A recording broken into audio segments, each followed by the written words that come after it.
Bonjour tout le monde, j'espère que vous allez bien.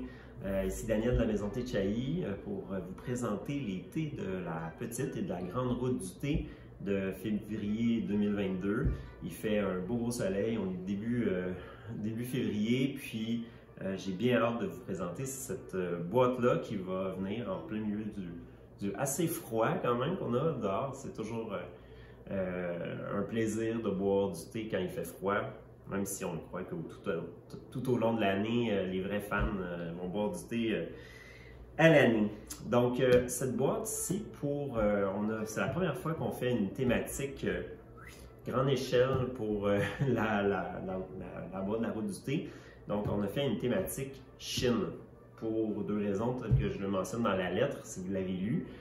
Avec votre boîte, c'est que c'est les Jeux olympiques, puis c'est aussi la fête nationale le Nouvel An chinois qui arrive là tout juste le 1er février. Alors, on s'est dit qu'on allait vous mettre que des thés chinois, mais vraiment la variété est très large parce que le berceau du thé, bien sûr, il produit toutes les familles du thé au complet. Puis, j'espère que vous allez aimer les thés de cette boîte-ci. Alors, commençons par la petite route. Ce sont les 4 thés qu'on va trouver dans la petite route du thé et qui sont communs aussi à la grande route. On a pour commencer un thé mystère.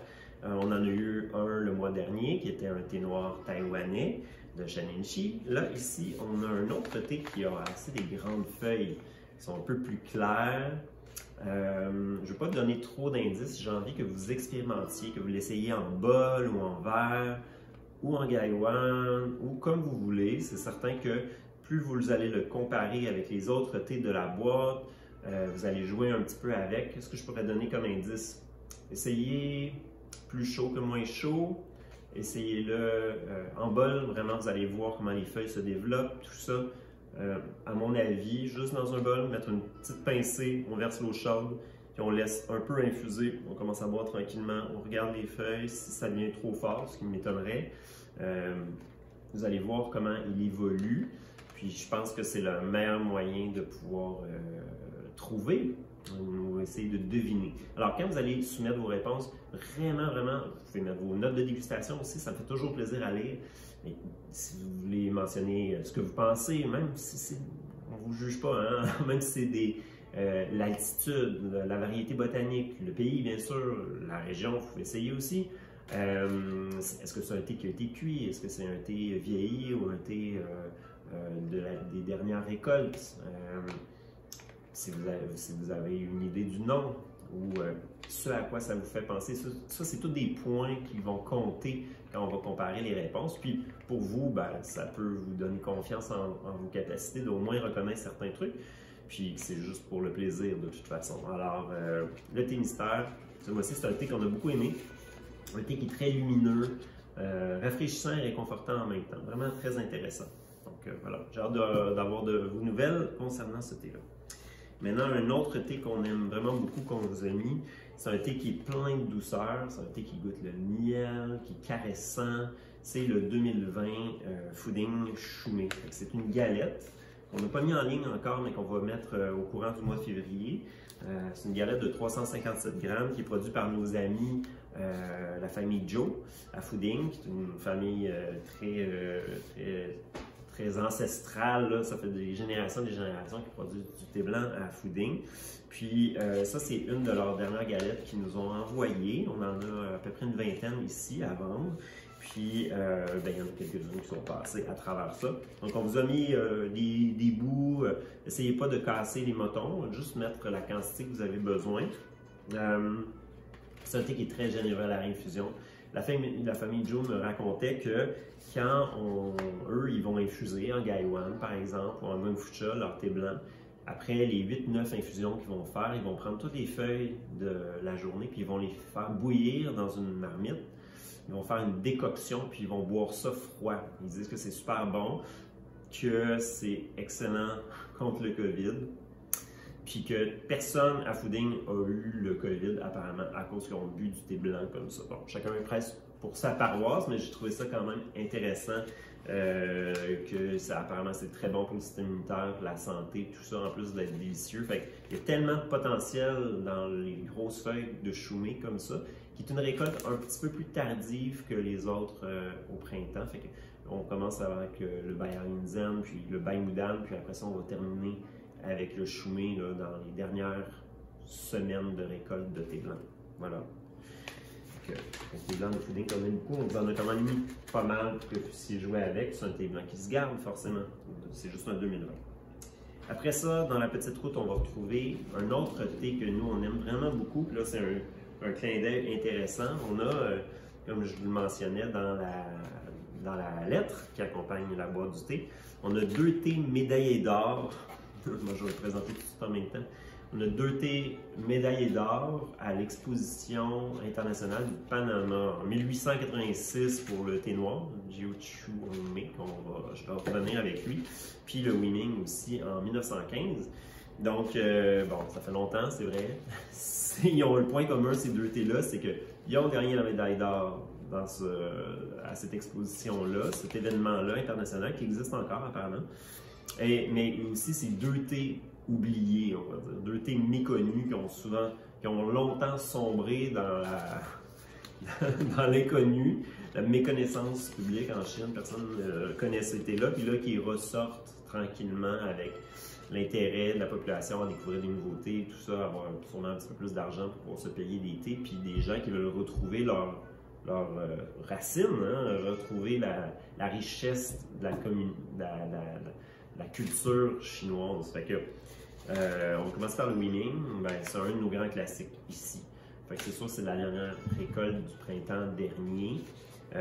Monsieur Fu, un de mes amis, je pourrais dire comme ça, que je l'aime vraiment beaucoup, c'est une personne qui est très pieuse, qui est très généreuse aussi. Donc, c'est un thé vert qui est cultivé en arrière du temple de Huiming, dans le Zhejiang, à Jining, qui est un village, une petite ville régionale près de Lishui qui est très, très européenne comme feeling. Puis là, il y a une minorité ethnique qui habite dans cette région-là. Ils sont très différents de tous les autres gens qu'on rencontre en Chine, hein, à part peut-être au Yunnan ou dans d'autres petits coins.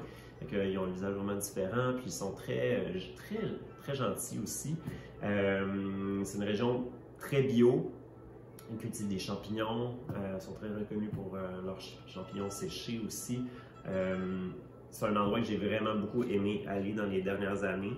Puis ce thé-là, pour moi, évoque vraiment la fraîcheur qu'on a quand le soleil frappe les feuilles de théier au petit matin. L'odeur un peu de la rosée, quand on infuse là, le goût dans la tasse, c'est vraiment la fraîcheur des feuilles. Quand on va dans n'importe quel endroit en Chine puis ils transforment le thé vert, on a ce genre de fraîcheur-là qui souvent s'évanouit après le séchage. Mais quand on infuse le Huiming, on a vraiment un aspect de fraîcheur, de jeunes pousses de feuilles de thé dans le jardin. C'est un thé qui est faible en caféine. C'est probablement un des thés verts chinois qu'on a ici qui est le plus faible en caféine aussi. Pas nécessairement le plus riche en antioxydants non plus, mais c'est un thé qui est facile, qui ne vient pas amer, qui a une belle douceur, une belle fraîcheur aussi. Fait que si vous ne le connaissiez pas, le Huiming de Monsieur Fu, on aime vraiment, vraiment beaucoup. Donc, le 4e et dernier thé de la petite route du thé, c'est le Jiuqiu Hongmei. On en a parlé. C'est un thé qui a gagné des prix jadis, puis que moi-même, je ne l'avais pas connu avant cette année, quand j'ai fait des recherches pour la route du thé, pour ajouter des nouveaux crus. Alors, c'est produit juste à côté de Hangzhou, dans les petites montagnes de Dahou. C'est le cultivar avec lequel on fait le Longjing, donc le cultivar Longjing L43, qui est une variété locale pour faire le thé vert de Longjing, qu'on va avoir dans la grande boîte. C'est transformé en thé noir, en feuilles torsadées. Un thé vraiment, vraiment réconfortant aussi. Très peu d'acidité, rien à voir avec le Longjing qui goûte les châtaignes, qui goûte les asperges. Là, on a vraiment une note de prune, donc Hongmei, fait que ça veut dire prune rouge. Et vraiment ce côté-là juteux, un peu lourd, un peu confiture, des notes un peu mielleuses aussi, légèrement boisées. C'est un thé qui n'a pas d'agressivité, qui n'a pas de tanin ou même de notes terreuses ou animales. Pour un thé noir chinois, on est vraiment dans quelque chose de très, presque oolong en fait. Un thé très, très, très en rondeur, on dirait presque qu'il va avoir une petite cuisson dedans, mais on la goûte pas. Fait que c'est un beau thé de Gaiwan, c'est un thé qui sort sûrement très bien en grande théière aussi. En bol également. Donc, juste la manière la plus simple de boire le thé. Sans flafla, je pense pas que ça soit un thé qui va venir astringent si vous le surinfusez. Donc, excellent. C'est un thé de réconfort, un thé de tranquillité, parfait pour des mois d'hibernation comme on est supposé d'avoir quand c'est l'hiver, où on bouge un peu moins. On a mis 95 pour l'eau, mais vous pourriez même la descendre à 90 aussi, ça va faire sortir le côté un petit peu plus sucré. Puis, c'est une récolte du printemps dernier, bien sûr, donc du Zhejiang. On a plusieurs thés du Zhejiang, là. Le Wuming aussi était de là. Donc, voilà. C'est une des régions où on produit le plus de variétés de thés différents en Chine. Donc, à la grande boîte, on a 3 thés supplémentaires. Le Longjing Siwu, qui est le Longjing générique de la région de Hangzhou. Autant que dans notre sélection, on peut avoir le Longjing Shifeng. Des fois, on a le Mejiao, le Dafo, qui est un petit peu plus loin de Hangzhou, mais qui est de la même variété botanique encore. Là, on a encore du L43, donc, mais en feuilles aplaties et vert, donc non oxydé. Passez au wok. C'est un Longjing générique qu'on va appeler Siwu, qui veut dire lac de l'Ouest. Donc, Hangzhou est au bord du lac de l'Ouest. Puis, Longjing, c'est un village que j'adore aller. Je m'ennuie de là tellement. Là. Fait que c'est comme si on était. C'est comme Chelsea à peu près par rapport à Gatineau. Fait que si on est à Gatineau ou à Ottawa, puis qu'on prend l'autobus pour aller jusque dans le parc de Gatineau, puis nous dépose là, on est comme dans le parc de Gatineau. Hein, puis là, il y a la forêt partout. Ben, c'est un peu ça. On prend l'autobus d'Hangzhou, l'autobus de la ville nous amène à Longjingtsun, qui est le village de Longjing, où il y a le musée du thé, qui est superbe. Puis, il y a des plantations de thé un peu partout. Puis là, selon l'endroit, si c'est sur Shifeng ou le Mejiao, on va avoir des crus qui sont déterminés, un peu comme des appellations d'origine contrôlée. Où vraiment, le terroir, on sait que le Mejiao puis le Shifeng ne vont pas goûter la même chose. Mais le Xiu, c'est un peu de plusieurs plantations, d'une plantation indéterminée, qui peuvent tomber dans les craques de ces montagnes-là. Des jardins qui sont un peu moins prisés parce qu'ils sont un petit peu plus génériques, comme un chablis versus un petit chablis ou un grand cru de chablis. Donc, c'est un peu ça. C'est un Longjing du quotidien. C'est un Longjing d'initiation. C'est un Longjing qui est au rapport qualité-prix excellent. Puis, très généreux à la infusion aussi. Ce qui est typique du Longjing aussi, c'est d'avoir ce goût-là vraiment de châtaigne grillé, le côté asperge, mais vraiment le côté graine de tournesol, chip nature, le côté presque huileux qui vient avec, très riche, puis en même temps rafraîchissant. C'est un thé des plus stimulants, avec un taux d'antioxydants pas mal élevé aussi. Donc, c'est un thé un peu super-héros, là. Fait que le Longjing, on l'appelle souvent le thé des étudiants aussi, pas parce qu'ils peuvent se payer des choses plus chères en général, mais c'est parce que c'est un thé qui aide vraiment la concentration puis qui donne un bon petit boost, un bon petit élan. Fait que ça, c'est le Longjing du printemps 2021 également. On attend le nouveau là, sûrement autour de mai, juin, après les nouvelles récoltes. Donc ensuite, on a 2 oolongs supplémentaires. On a le Milanxiang, qui est aussi de nos classiques. Les deux sont du Guangdong, alors c'est pour faire sur le même thème, un petit peu pour pouvoir goûter d'une même province des thés similaires mais de variétés différentes. Donc le Milanxiang, c'est un de nos grands classiques. C'est un des oolongs qu'on vend le plus ici. Qu'est-ce que ça veut dire, Milanxiang? Ça veut dire thé à l'arôme d'orchidée mielleuse. Donc, l'orchidée, on peut la goûter, on goûte un petit peu le côté floral, mais moi, ce que je trouve qui goûte le plus dans le Milanxiang, c'est le côté pamplemousse rose. Il y a une genre d'astringence de pamplemousse qui est agréable, qui fait saliver. On a beaucoup de notes de fruits exotiques, un peu floral, du gourmand, clairement. Fait que quand vous allez voir la roue des arômes, c'est très complexe. C'est parmi les thés les plus complexes, ceux qui ont presque toutes les couleurs sont là. Donc, c'est des thés qui sont tripants à essayer de trouver les notes aromatiques parce que c'est presque insaisissable, mais en même temps, il y en a tellement qui arrivent en même temps si on s'applique, on va essayer de les détecter, puis il n'y a aucune mauvaise réponse, je le dis en passant. Donc, c'est un thé que je conseille vraiment en Gaiwan. Si vous l'avez, une théière va fonctionner aussi très bien. Il faut pas... pour moi, ces thés-là, si j'ai un petit truc à donner, puis alors, je vais en parler encore plus sûrement pendant le live, le direct de Facebook à la fin du mois, qui tombe, je ne m'abuse, le 20 février. Ces genres de thé-là, il faut baisser notre température d'eau au fur et à mesure qu'on l'infuse. Donc moi, je trouve, quand on infuse, mettons, à 95 pour commencer la première infusion, si on fait en Gaiwan ou en Gunfucha, on va faire peut-être un 92 pour la deuxième, puis un 90, puis tranquillement. Moi, ce que je fais personnellement, c'est juste pas repartir ma bouilloire. Je fais juste l'infuser à l'eau très chaude, puis je la repars pas. Je fais juste me servir de ma bouilloire. À moins qu'il fasse très froid dans la pièce, c'est jamais assez froid pour que ça... Ou bien que ça vous prend une demi-heure infuser entre chaque infusion. Sinon, vous pouvez toujours garder le couvercle un peu ouvert jusqu'à ce une perte de chaleur qui se fasse. Donc, le Milancheng, c'est un thé très généreux à la réfugion aussi. Ça va vous prendre une bonne eau également, tout comme les autres thés, bien sûr, une eau filtrée idéalement, ou de source. Puis, je parle du Yachixiang qu'on vient de faire rentrer dans notre sélection régulière, du moins pour le reste de l'année. Donc, vous allez peut-être être surpris par le nom, ceux qui ne le connaissaient pas. On l'avait déjà eu en thé mystère l'été dernier. C'est arôme de crotte de canard, hein, Dokshit Oolong, Dokshit Damsong en fait. Donc, qu'est-ce que c'est? Je le répète pour ceux qui ne l'avaient pas rencontré, c'est ce thé-là, quand on en avait parlé lors du thé mystère. Donc, c'est un thé qui est produit dans un petit village hein, qui s'appelle Pinking. Donc, dans ce petit village-là, les étrangers venaient puis ils voulaient ce thé-là. Ils se sont rendus compte parce qu'il était vraiment délicieux, il était vraiment particulier. Donc, ça, Damsong, ça vient d'un théier unique. Puis finalement, ils ont fait des petits descendants de ce théier-là qui a cette note souvent qui rappelle l'arôme de l'amande. Toujours est-il que la terre est très marneuse. En français, on a ce terme-là pour les terroirs du vin.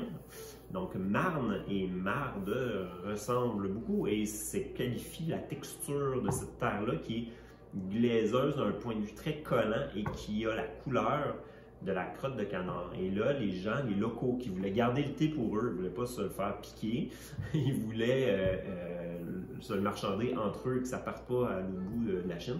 Ils disaient que beaucoup de canards venaient faire caca là et que c'était pour ça que ce thé-là goûtait aussi bon. Et là, ça décourageait quelques personnes, mais apparemment pas assez pour qu'on en ait jusqu'ici. Donc, c'était un petit peu une légende, mais qui est quand même un peu spéciale.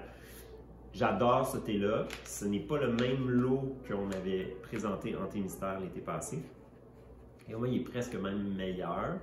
C'est un thé qui est quand même haut de gamme. Savourez-le bien le dimanche ou quand vous sentez que vous avez beaucoup de temps devant vous pour pouvoir faire des infusions multiples. C'est un thé qui s'infuse très bien en bol, en Gaiwan, en Gunfucha, bien sûr, en grande théière si vous voulez. C'est un thé qui est très complexe aromatiquement. Vous allez voir une ressemblance avec le Milancheng. Donc, ça va être intéressant de peut-être les comparer, même si c'est des variétés botaniques différentes, le Yachixiang et Milancheng. Moins oxydé que le Milancheng, moins cuit aussi que le Milancheng, donc beaucoup plus dans la fraîcheur, quoique vraiment beaucoup de notes pâtissières. Puis,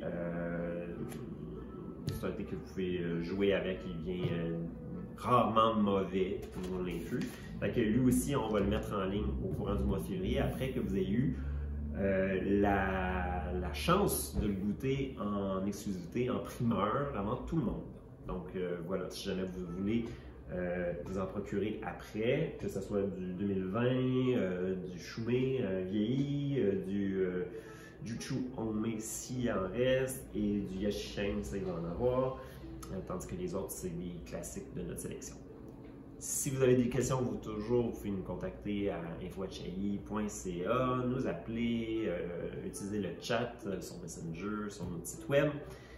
Ça nous fait toujours plaisir de vous assister si vous avez des questions, tout ça. Puis, il va y avoir le direct aussi à la fin du mois, au 3e dimanche du mois.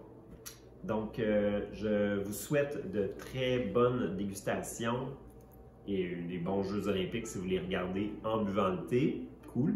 Sinon, j'espère que vous allez avoir aimé le thème de cette boîte-là. puis que vous allez être des nôtres pour les prochaines routes du thé également. Donc, merci beaucoup de votre attention et je vous souhaite une très belle journée. Au revoir.